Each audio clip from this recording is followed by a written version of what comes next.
வணக்கம் நண்பர்களே. இன்னைக்கு நாம என்ன பார்க்க போறோம் அப்படின்னா, விஜயபாஸ்கர் விஜய் அப்படிங்கிறவரு திருநெல்வேலி மாவட்டத்தில் இருக்கிற ஒரு பையன் கூட நடத்தின உரையாடல் தான் அவங்களோட ஃப்ரெண்டு. அவங்களோட உரையாடல் தான் இன்னைக்கு நம்ம பார்க்க போறோம். என்னடா உரையாடலாம் நீங்க வாய்ஸ் ஓவரா கொண்டு வரீங்கன்னு கேட்கலாம். இது என்ன மேட்ரு அப்படின்னா, அதில் விஜயபாஸ்கர் சொல்றாரு, என் ஃப்ரெண்டு ஒருத்தன், அவன் தேவர சாதியை சேர்ந்தவன். அவனுக்கு பா ரஞ்சித்து மாரி செல்வராஜ்லாம் பிடிக்கவே பிடிக்காது. ஆனா எனக்கு பா ரஞ்சித்து மாரி செல்வராஜ் இவங்கள ரொம்ப பிடிக்கும். அதனால எங்க 2 பேருக்கும் பயங்கரமா அப்பப்போ விவாதம்லாம் வரும். விவாதம் சண்டை மாதிரி தான் வச்சுக்கோங்களேன். அப்படி பேசிட்டு இருக்கும்போது அவன் சொல்லுவான், மாரி செல்வராஜ் சினிமா வந்ததுனால தான் எங்க ஊர்லாம் பிரச்சனையே வருது அப்படிமா, இல்லைன்னா நாங்க அமைதியா இருப்போம் அப்படிங்கிற மாதிரி அவன் சொல்லுதான். இப்போ நான் சொல்லுவேன், இல்லை மாரி செல்வராஜ் படம் வர்றதுக்கு முன்னாடி எல்லாம் உங்க ஊர்ல வந்து சாதி பிரச்சனையே இல்லையா, இல்ல நீ வெட்டிக்கிட்டு சாகலையா, இல்ல இதெல்லாம் பிரச்சனையே இல்லாம இருந்துச்சா சொல்லு, இல்ல சாதி தான் இல்லாம இருந்துச்சா சொல்லுன்னு நான் கேட்பேன். இப்படி எங்க 2 பேருக்குள்ளயும் பாத்தீங்கன்னா விவாதம் பயங்கரமா போயிட்டு இருக்கும். அவனுக்கு என்னால விலைக்கு சொல்ல முடியவே இல்லை, அதுதான் உண்மை. இப்போ ஒரு நாள் நான் அவன்கிட்ட கேட்டேன், மச்சான் உங்க ஆளுகளுக்கு மிகப்பெரிய எதிரி யாருன்னு தெரியுமா, யார் உண்மையிலே உனக்கு பிரச்சனை உனக்கு தெரியுமா அப்படின்னு கேட்டேன். அப்போ அவன் யாருன்னு கேட்டான். அவனுக்கு நான் சொன்னேன், நான் கேட்குற கேள்விக்கு நீ பதில் சொல்லு, அதுக்கப்புறம் மிச்சத்தை பேசிக்கலாம். அவனும் சரி அப்படின்ட்டு கேளு அப்படின்னா, உங்க அம்மா அப்பா கூட பிறந்தவங்க எத்தனை பேர், அவங்க என்ன படிச்சிருக்காங்க, அவங்க பசங்க என்ன படிச்சிருக்காங்க அல்லது வேலை பார்க்காங்க, இதை மட்டும் நீ சொல்லு அப்படின்னு.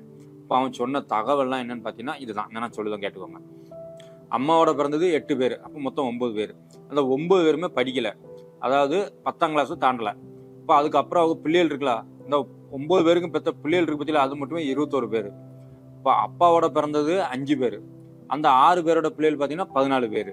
அப்போ மொத்தம் பார்த்தீங்கன்னா 14 பேர் அவங்க ஜென்ரேஷன்ல. அதுக்கப்புறம் அந்த 14 பேரோட பிள்ளைகள் பொண்டாட்டி பிள்ளைகள் நம்ம கணக்கு எடுத்து பார்த்தீங்கன்னா அது ஒரு 21 பேர். சரியா? அப்போ இந்த 21 14 மொத்தமா பார்த்தீங்கன்னா 35 வரும். அதில் ஒரு -2 போடுங்க, ஏன்னா ஒரே வீட்டில இருந்து 2 பேரை கணக்கு எடுத்துக்கூடாதுன்னு 2 பேரை மைனஸ் பண்ணினா 33 பிள்ளைகள்.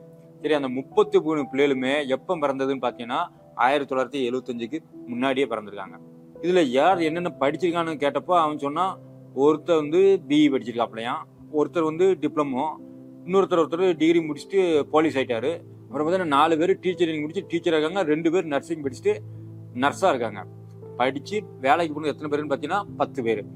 1975ல பிறந்த ஒரு குடும்பத்தோட 33 பிள்ளைகள்ல இந்த 10 பிள்ளைகள் தான் பட்டயமோ வாங்கியிருக்காங்க. சரி, அப்போ மிச்சம் இருக்கிற 23 பிள்ளைகள் அவங்க படிக்கல, பள்ளி படிப்போட அதாவது ஒரு ஹையர் ஸ்கூலோட முடிச்சிருப்பாங்க, 10ஆவதுலயோ முடிச்சுட்டாங்க.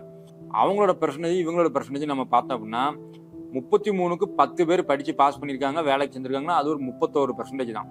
வேலைக்கு போகல படிக்கல அப்படின்னு எத்தனை பெர்சன்டேஜ் பார்த்தீங்கன்னா 33 பேர்ல 23 பேர் இதை பண்ணி படிக்கல, வேலைக்கு போகல. இப்போ அவங்களோட பெர்சன்டேஜ் என்ன பார்த்தீங்கன்னா 69%. நல்லா தெரிஞ்சதா? படிச்சவங்க 31% தான், படிக்காம போனது 69%. இதுதான் உனக்கு பிரச்சனை, உங்க வீட்டுக்கு உங்க ஊர்ல உங்க சமூகத்துல இதுதான் பிரச்சனை. இந்த பிரச்சனை தான் நீ ஃபர்ஸ்ட் முதல்ல பார்க்கணும் அப்படின்னு நான் சொல்லுவேன். ஆனா நீ அதை விட்டுட்டு நீ பாட்டுக்கு நான் ஆண்ட பரம்பரை, சோழ பரம்பரை, பாண்டிய பரம்பரைன்னா அப்புறம் என்ன அர்த்தம் அப்படின்னு கேட்டேன். சே, நானும் அந்த மாதிரி பேசுற ஆளு இல்லடே, நானு எல்லாம் ஒன்னாதானே நான் பழகிட்டு இருக்கேன் அப்படின்னு அவன் சொல்லுதான். நான் அப்ப சொன்னேன், அதெல்லாம் எனக்கு தெரியும் மச்சான், ஆனா உன்னோட சாதிக்கு இல்ல உன் சமூகத்துக்கு உன் ஊருக்கு முதல்ல யார் பிரச்சனை யார் எதிரின்னு இதை வச்சு நீ புரிஞ்சுக்க வேண்டாமா? மேட்ரு வந்து என்னன்னா படிக்க முடியல, படிக்கல, அதுதான் மேட்ரு, அதுதான் பிரச்சனை. இப்போ நான் சொல்றது வந்து உனக்கு நாடாரு, தேவரு, வன்னியரு, கவுண்டுன்னு எல்லா ஓபிசிக்கும் சேர்த்து தான் சொல்லுவேன். இப்போ ஒரு சின்ன ஊர்ல இருந்து சின்ன டவுன்ல இருந்து ஓபிசிக்கு இன்னும் வந்து இது குறித்து எந்த விழிப்புணர்வு இல்லை. அப்போ கிராமத்துலலாம் அப்போ கொஞ்சம் யோசிச்சு பாரு என்ன கண்டிஷன்ல இருக்கும். நான் சொல்ல வந்து உன் குடும்பத்தை கேட்டது, உன் குடும்பத்தை வச்சு ஒரு எக்ஸாம்பிளா வச்சு அந்த மொத்த ஃபேமிலி இதெல்லாம் வச்சு தான் நான் உனக்கு சொல்லுவேன், இது இப்படிதான் நிலைமை இருக்குங்கிறதுக்கு புரிஞ்சுக்கிறது தான் உன் குடும்பத்தை வச்சு சொன்னேன் அப்படின்னு. நீ சொல்றது சரிதான் மச்சி அப்படின்னு இழுத்தான். அப்ப நான் சொன்னேன், அதெல்லாம் இல்லை, நான் சொல்றதுதான் சரி, இன்னும் கேளு, உனக்கு சுப்பிரமணிய சந்திரசேகர் விஞ்ஞானின்னு ஒருத்தர் இருந்தார் தெரியுமா அப்படின்னு கேட்டேன். இப்போ அவன் சொன்னான், ஆமா எனக்கு தெரியும், நோபல் பிரைஸ் எல்லாம் வாங்கியிருக்காரு அப்படின்னு சொன்னான். படிச்சிருக்கான்னு சொன்னான். அப்போ அவர் பிறந்த வருஷம் எப்போ தெரியுமா கேட்டேன். எப்பன்னு கேட்டான், 1910. அப்போ அந்த ஆளோட அப்பா பிறந்த வருஷம் என்னவா இருக்கும் கொஞ்சம் யோசிச்சு பாரு. ஒரு 30 வருஷத்தை கழிச்சு போட்டுருக்கும், ஒரு ஆவரேஜா 30 வருஷத்தை கழிச்சோன்னு வச்சுக்கேன். 1880 அவங்க அப்பா பிறந்திருப்பாரு. இதை ஏன் சொல்றேன்னு தெரியுமா? நான் ஏன் மச்சான் அப்படின்னு கேட்டான். இப்போ நான் சொன்னேன், சுப்பிரமணியன் சந்திரசேகர் நோபல் பரிசு வாங்கினாரு, அதெல்லாம் சரிதான். அவர் அப்பா 1880 பிறந்திருக்காரு. அவர் என்னவா இருந்தாருன்னா அவர் ஒரு ஐஏஎஸ் அதிகாரியா இருந்திருக்காரு. நல்லா யோசிச்சுக்கோ, 1880 ஐஏஎஸ் ஆகணும்னா சும்மா கிடையாது, சரிதானே? அப்போ அவரு அக்கௌண்டன்ட் ஜெனரல் வேற, அதாவது அக்கௌண்டன்ட்னா இந்த மாதிரி கணக்கு வழக்குலாம் பயங்கரமான ஆளா தானே இருந்திருக்காரு. சரி, அவங்க அந்த சுப்பிரமணியோட அப்பாவோட அப்பா, அதாவது தாத்தா, அவரு பிறந்தது வருஷம் என்னன்னா அதுக்கு ஒரு 30 வருஷத்தை கழிச்சு பார்ப்போம். பார்த்தா அவர் 30 வருஷம் கழிச்சோம் அப்படின்னா 1850 அவர் பிறந்திருப்பாரு. அவர் யாருன்னு பார்த்தா அவர் வந்து மேக்ஸ் ப்ரொஃபசர், கணக்கு வாத்தியார், கணக்குல பேராசிரியர். அப்ப கொஞ்சம் யோசிச்சு பாரு, ஒருத்தர் நோபல் பரிசு வாங்குறதுக்கான ஃபவுண்டேஷன் வந்து 1850 அவங்க தாத்தா கணக்கு படிக்கவே போட்டார். அப்படிதானே சொல்லணும். இப்ப நீ என்னதான் சொல்ல வர அப்படின்னு கேட்டான். அப்ப நான் சொன்னேன், 1870 மேக்ஸ் ப்ரொஃபசர் ஆகிற ஒரு குழு கூட, ஒரு இனக்குழு கூட நீ அப்ப எவ்வளவு ஃபைட் பண்ணணும், எவ்வளவு படிக்கணும், அவங்க கிட்ட இருந்து இந்த அதிகாரத்தை நீ வாங்கணும்னா அப்ப நீ எப்படி உழைக்கணும், இதெல்லாம் நீ கொஞ்சமாவது யோசிச்சு பார்த்திருக்கியா?